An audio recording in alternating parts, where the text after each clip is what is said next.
Hey. That movie didn't have nearly as many twists as Middle School.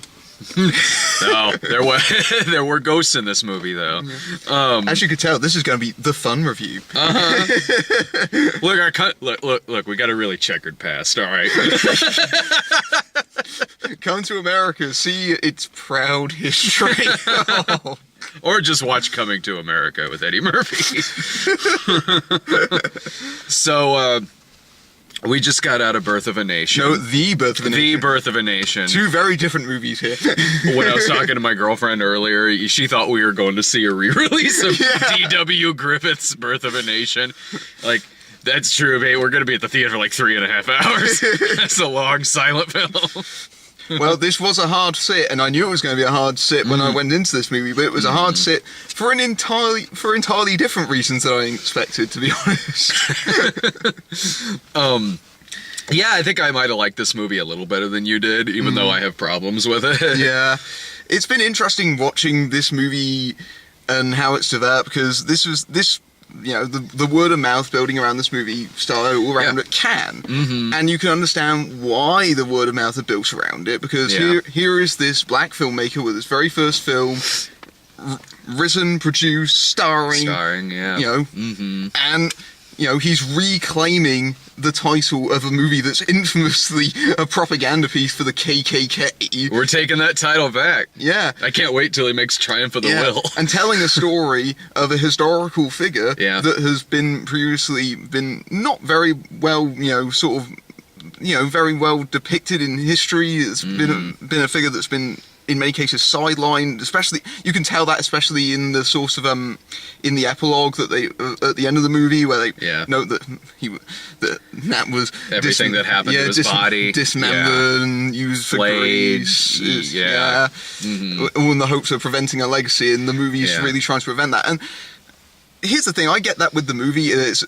You can tell it's this really well-intentioned, really absolutely. It really wants to be this powerful piece. And of course, the narrative surrounding the movie has been very much changed because of the what has come to light after the movie was bought by Fox Searchlight. Yeah. It'll be interesting to see how the movie does. That whole controversy involving Nate Parker and the co-writer of this film. It didn't affect how I watched the movie, because, I mean, look, it's not the first time I've watched and reviewed a movie that's done by a person who's possibly pretty morally reprehensible. And it won't be the last time either. So that... I mean, that didn't bother me going into this movie. That didn't bother me really going into the movie. I mean, I was aware of it, and there is some things with the movie to do with that. But to be honest, that really wasn't shaping my opinion of the movie. I was very much going into this, as it was very much intended to be seen, very much as a movie by itself. If I can objectively review a Victor Salva film, I can sit through Birth of a Nation.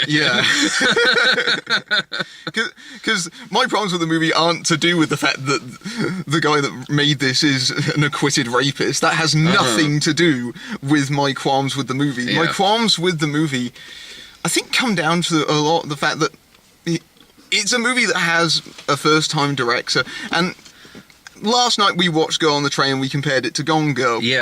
Because the comparison is unavoidable. Here, it's very much unavoidable that you, in your head, you compared this to 12 Years a Slave. No, you're absolutely right. And during the movie, of course it's not that old of a movie. Visually speaking, they look rather similar. Like, similar tones and everything. Or similar, like, cinematography. Exactly. And 12 Years is... There were times in this movie where... I was thinking to myself that 12 Years a Slave is a better film. It's paced better. It's edited a lot better than this movie. We have to talk about this movie's pacing. I knew we were going to agree on this, because this movie is like exactly 2 hours long. Which when I see something that's exactly 2 hours long, I instantly get suspicious that. This has been edited down to get in more show times throughout the day. you can kind of tell in a lot of scenes in this movie. You can kind of tell that it's a movie that at one point might have been longer, but I think that's also just simply due to the way it's been structured. Because the first act, I had major reservations with the first act of this movie in particular, because, you know, the movie is about this revolution. Yeah. But really, it kind of isn't for the most part. For the most part, it ends up being this biopic movie when really it shouldn't be. It really should have more of a focus on the revolution. Exactly. What would you say? The revolution is maybe 20 minutes of this movie? It's maybe 20 minutes in the final act of the film. Yeah. And for the most part, it's more biopic fodder and really awkwardly paced biopic fodder that at times feels like you're reading the Wikipedia synopsis of a person's page. Because it jumps years in edits. Yeah. Because it goes through all the events in Nat's life. Yeah. But it happens in such a quick succession, and it sort of goes along for the first 40 minutes of the movie like this. Yeah. Because it starts out with him as a kid, and then it transitions into him as a young adult, and then he essentially buys his wife, essentially. Yeah. And then it moves into him going into becoming a preacher, and then she says that, well, we're having a kid, and then in the next cut, the kid is maybe about 4 years old at that point. That kind of pacing, I wasn't so much having a problem with that. I wasn't because okay, like that. Cutting from his wife saying she's pregnant and then she has a kid. Like, okay, I know how much time has passed right now because of the fact she's given birth and how old the kid looks.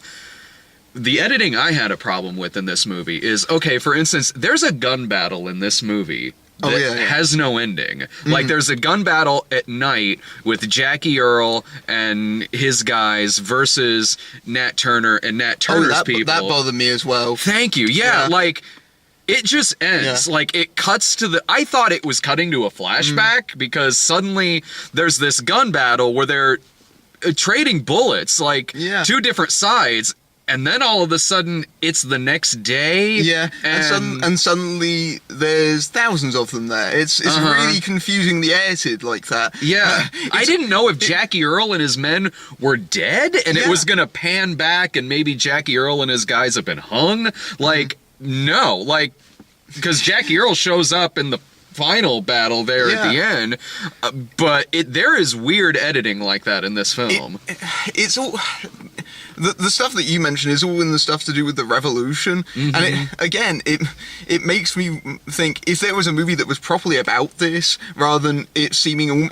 I hate to say it seems almost like an afterthought, but it doesn't feel like it's the focus of the movie like it really could have been. The movie's structured like a revenge film. Yeah. Like it is. It's structured like we spend a majority of the movie seeing all these atrocities that he's witnessing, all the things that are happening to him, to his wife, and then the last act of the movie is... Like a revenge film. Yeah. That's the last act of the movie. They rise up and kill their masters. Yeah. But the editing in those sequences, it definitely said, we ran out of budget. Kind of. Yeah, because if this movie was... I honestly thought that, like, the revolution was going to be maybe halfway into this movie. And then it was I thought really the same thing. I thought that was really going to be the empirical focus of the movie. It really isn't. No, it's not. Like, and you can get into some really... interesting issues there if the movie focused on that a lot more, because and correct me if I'm wrong, because it's been a while since I've been in history class, but you really could have gotten deep into the fact that during this uprising there were women and children on both sides that were killed. You really could have gotten into this like moral area between, you know, they've witnessed all this. They're rightfully uprising against these people, rightfully so. Yeah. Like, believe me, like when he gets his revenge on Jackie Earle, it's like you know, like when the guy gets his head chopped off and stuff like that. But you really could have sunk your teeth into this material and really showed some pretty dark shit. It feels like there wasn't nearly enough time devoted to the actual revolution at the end of the movie, because, like you said, there's a lot of things that are historically known that are very much either glanced over or completely omitted, and it's both a problem for the movie in the fact that again, it doesn't feel like it has nearly enough depth in that particular section, but also because it kind of lets Nat off the hook a little bit when there could have been a lot more sort of interesting dialogue about the sort of ethics of this, because it's clearly part of this is clearly a religiously based revolution. It's clearly, he's seen in what religion can do, how religion can both empower people, but also can be used to keep people in bondage, essentially. And he tries to use essentially religion, their weapon of. They use religion as a kind of weapon in a certain sense. Because he says, "I am wrath." Yeah. Just like John Travolta. Exactly. That's the better Nat Turner movie. Yeah. but he turns that essentially against the slave owners. And here's the thing that I had with this movie is that it's clearly from a first-time director. You really feel the auteurism in this film. Absolutely. This is the kind of movie where you can tell that it has a sense of its own self-importance. Yeah. And it doesn't benefit the movie because it makes it feels slightly sanctimonious in some areas, but it just... You mean like when he sees an angel at the end of the film? The symbolism in this movie. I took you to the best possible movie to see why you're here. This is the symbolism. If you had stood up and shouted that in the middle of this film... Oh man, the thought had crossed my mind.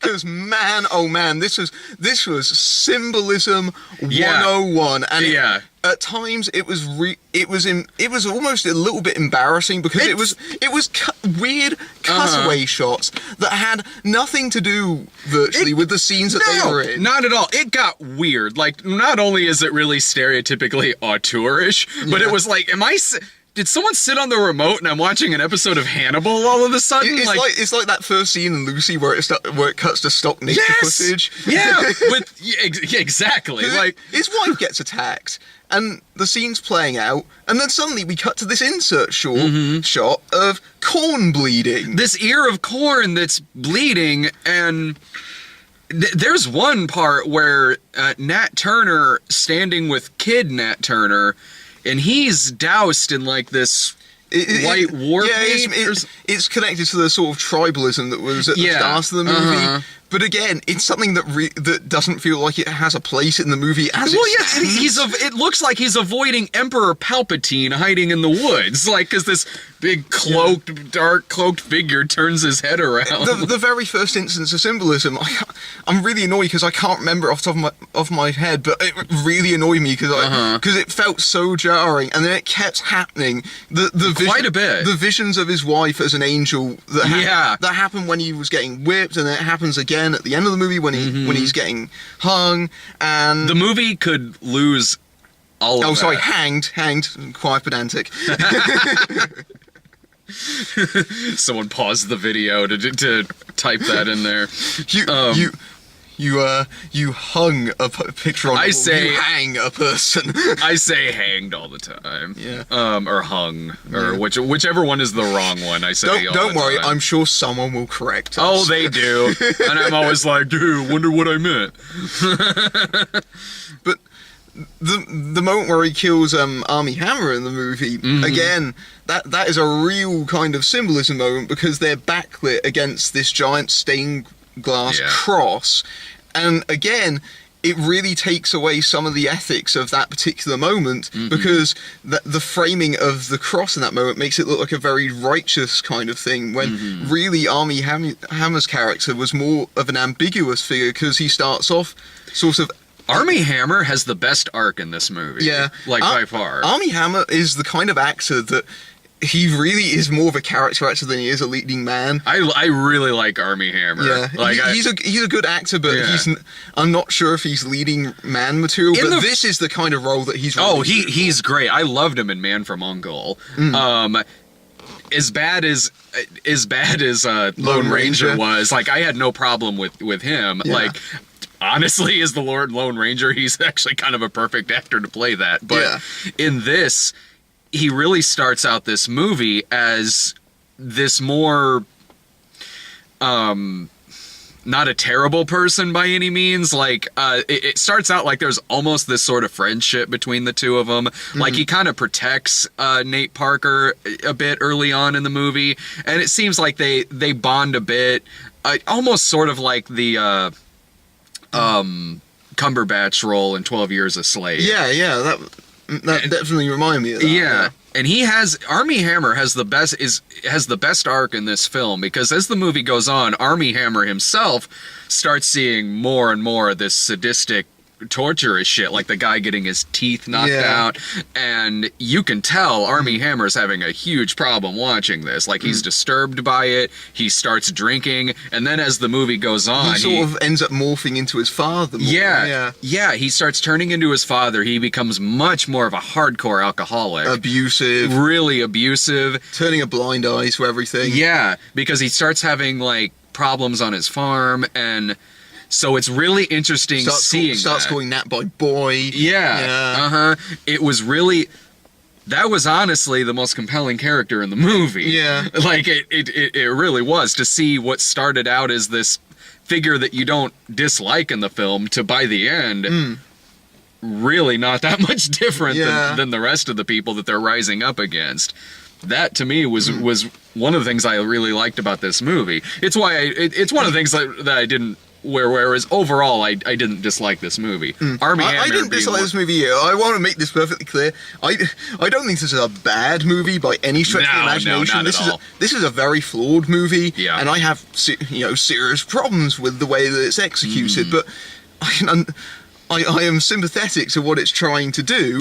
Yeah. Oh yeah, absolutely. No, totally. And good things I could say about the movie is that other than Armie Hammer being really fucking good in this, Nate Parker in the lead role, he's very solid in all around. The acting is really solid in this movie. Nate Parker is really good in this film. He is a good leading man in the flick.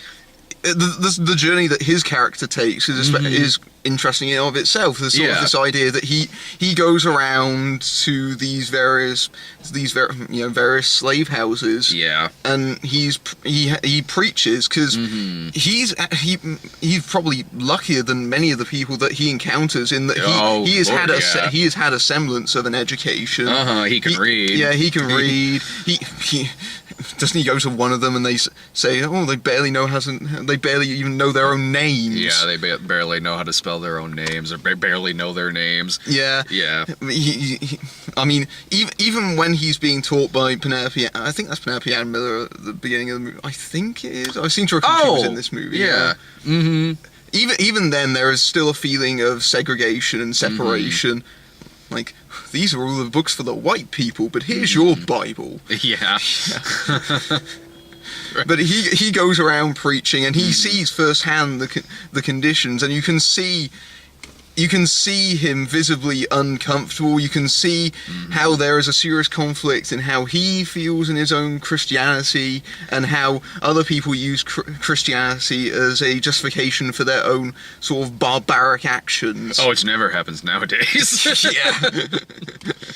The movie does. The movie's not timely whatsoever. No. Yeah, the movie does do a lot of that, where without outright coming out and saying it, it compares a lot of the things in the movie. I mean, we compare this to 12 Years a Slave, but it's sort of different in some respects, in that 12 Years a Slave has a sort of element of Hitchcockian wrong man kind of narrative, in that Solomon Northup... Whoa, that was very close to us, guy behind us. Just run right into us. That would be something. It's Irving and Brian yelling at me because they're not seeing this movie. But it's very interesting that because 12 Years a Slave is a different kind of movie in that unlike Nat in this movie, he had he was a respected violinist, he was a freed slave, he'd managed to get himself out of that, and then of course he'd been put into that, so there was All right. There was a greater feeling of there was a palpable sense of injustice coursing through that movie. Very obviously, it's a 12 Years a Slave. Yeah, also watching it, I think had a bit more hope to it than watching this. Like this is gonna end gruesome.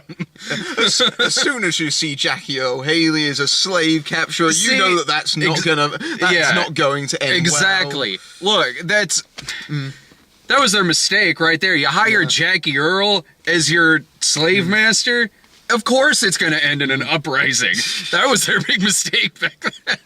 But the difference between the two movies is that the atrocities in 12 Years a Slave, they really linger on them. They really make you feel the impact on them. Here, the difference I feel in the sort of way the film is executed is that it almost makes you feel that those things, coming from Nat's perspective as someone who's been raised in that world, his father leaves very early on because he shoots one of the people and he never comes back again.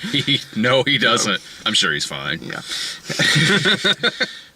Having been born and raised into this world and having seen it firsthand, there is a sense of it being very common, of it being almost par for the course in some sense, and it's much more impressionistic in the same way, in a different way that 12 Years a Slave was, in that Solomon Northup was an outsider, whereas Nat in this movie definitely isn't. But even then, he's still shocked by what he sees. Because even living where he lived, he didn't see someone with a metal gag over his mouth getting force-fed through a tunnel and his teeth plucked out.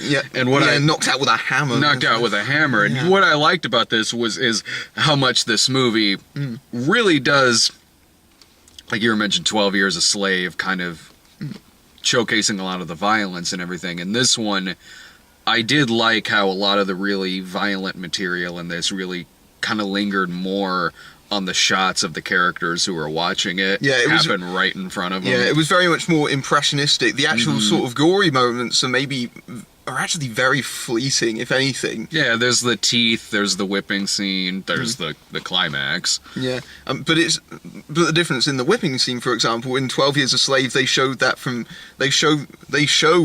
whipping scene from the perspective of that really fucking hurts. Yeah. They show the back being ripped apart in 12 Years a Slave, whereas it's very much more on Nat struggling through that ordeal. It is. It's more him.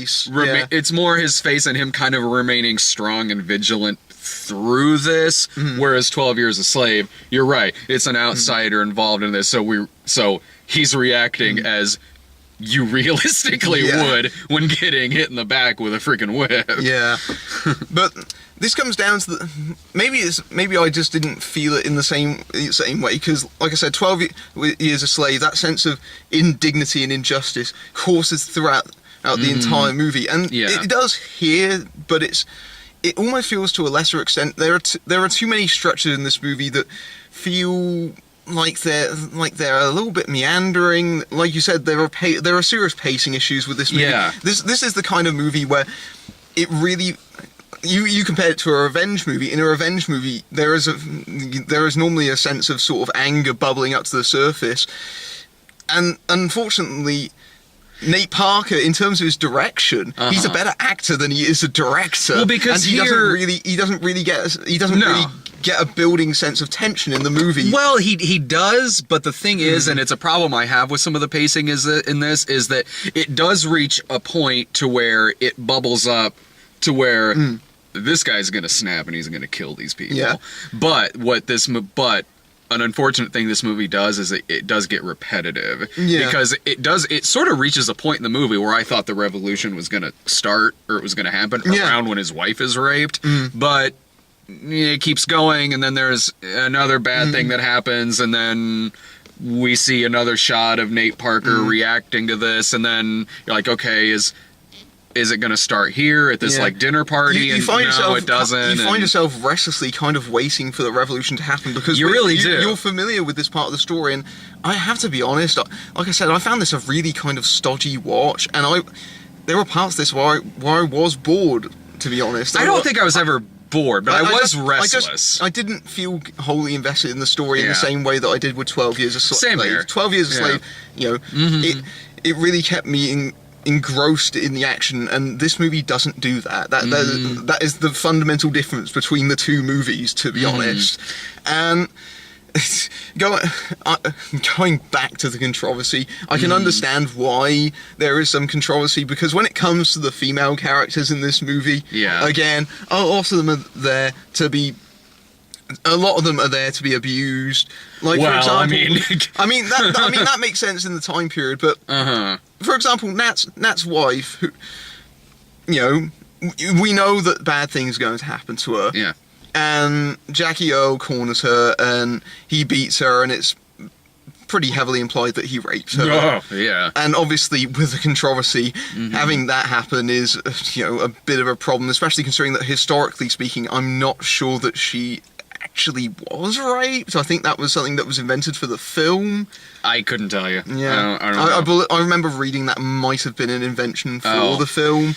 But the thing is, even with that, even if I'm wrong on that, that character is almost out of the rest of the movie. And that happens around 50 minutes in. She's in it a couple of scenes after that, but most of the time she's lying in bed recuperating. You raise a good point there, because there was a part in the movie where she had been out of it so long I didn't know she died. Yeah. There was, like, so I had issues with that. I don't have any issues with there being a lot of abuse in this film. Yeah, it's not the idea of abuse. It's more just sort of to do with that kind of character. It didn't feel like she was very fleshed out as a particular character. It just... I agree with that. Yeah. I do. I mean, but I don't know how... Like I said, I don't know how accurate that is. I don't know if that person existed or if this happened to that person. It was more, to me, the problems I had there was, like I said, like I was never really bored in this film. I was always at the least, I was gripped by the acting, even some of the cinematography. Yeah. But in terms of that, I was getting restless. Yeah. Especially when it reached a point where it was sort of repetitive. Like, how many more things are going to happen until it gets to the uprising? That being one of them. That honestly was what I thought was going to start the whole thing. It feels like a movie that should be more incendiary than it really comes across on screen to some extent. It feels like a movie... Because there are things that are really charged about it, but it just something about it just didn't really click with me. It's just one of those movies where you can tell it's an important movie. You can tell it's something that the people involved in it were really passionate about, but it just didn't connect with me, and it just didn't. It felt like there was a better movie really struggling to come out here. Yeah. Yeah. No, I think that if this movie went through another edit, like maybe lose some of the auteur symbolism, lose the symbolism, tighten up the first act, make it more focused on the first and second act, focus a lot more on that, get into some moral ethics and things that could be this need a rewrite and a re-edit. At least a re-edit. Like, you know what? Maybe not necessarily a rewrite, but at least a re-edit, because I can see to where there's enough great stuff on screen here that another tighter edit, maybe extending the revolution a bit more if they can, if there was enough. If there was enough. Like I said, this seemed like a movie where they had a very low budget, and perhaps the way they had to deal with that was that they had to truncate that portion of the movie, but they really should have just extended that portion of the movie out, because it's exactly what you came to see. It's exactly what the audience comes to see. Yeah, it's the poster of the film. Yeah, it's the poster, and like. It's such a small part of the movie that it feels like this only took place within a few hours. Yeah, like it really does. When it comes up in the epilogue saying that it's a 48-hour, it was a 48-hour siege, that really doesn't come across in the film. No, it doesn't. It doesn't at all. Yeah, no.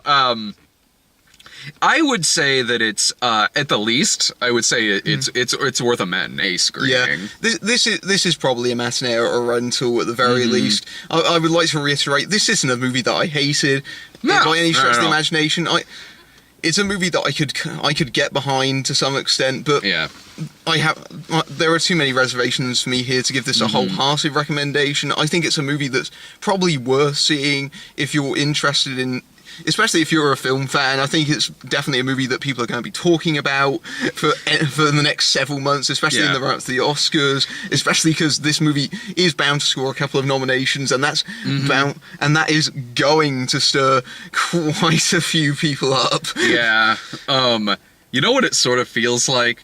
You ever see Top 5 with Chris Rock? I didn't get round to it, unfortunately. It's actually a really good movie. Yeah. But there's a movie that his character is making in the movie that he's promoting that's like his character's first dramatic break. Yeah.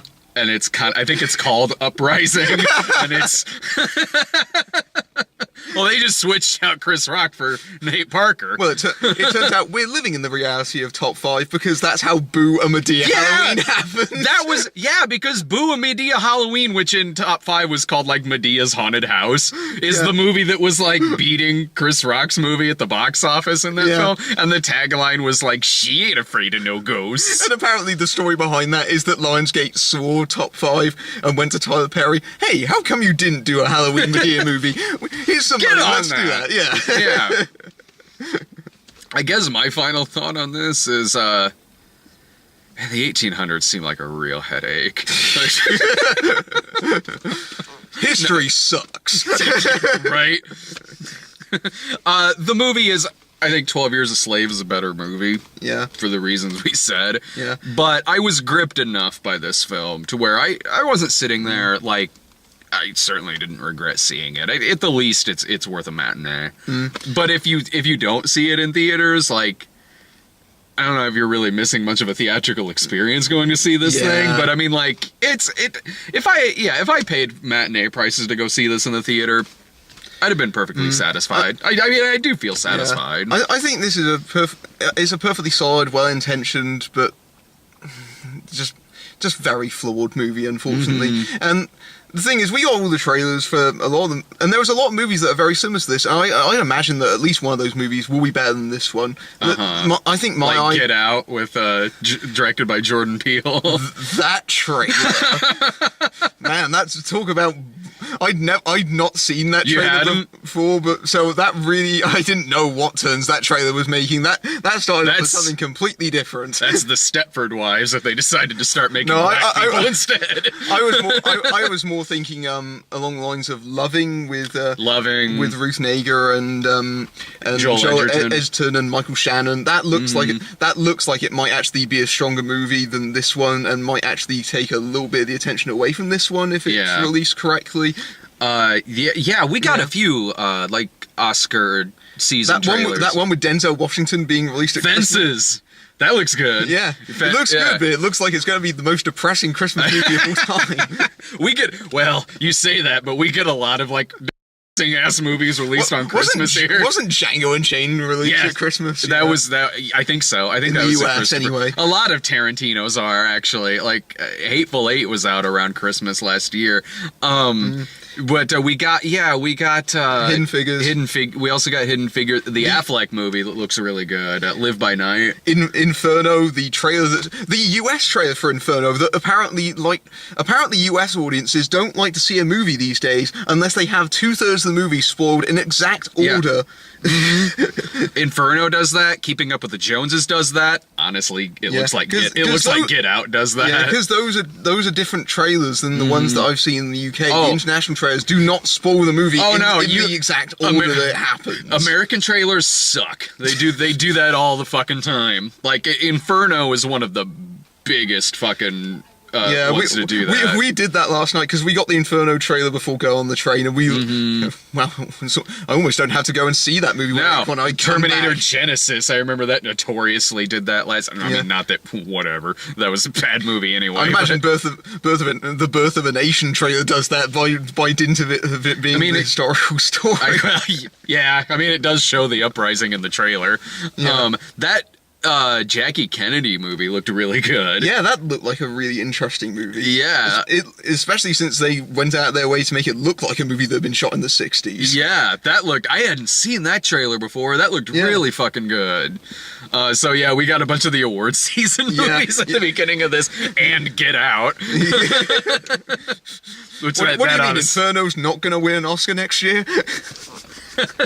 Maybe for sound. I doubt even that. Is it time to go see Masterminds? It is 7:10. All right. We gotta go. Yeah, this movie, I think final thoughts, it's okay. I think it's fine. It's a big, important movie, but I'm not sure if that necessarily is the same thing as good. A review you could say about the original Birth of a Nation, honestly.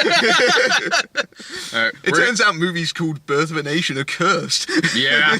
All right, Fall of a Nation, too. That was the sequel to the original. That's a lost film. Probably for the best. We're gonna go see last week's runaway hit, Masterminds. The other true story movie. Yeah, it is a double feature. See ya. Take care.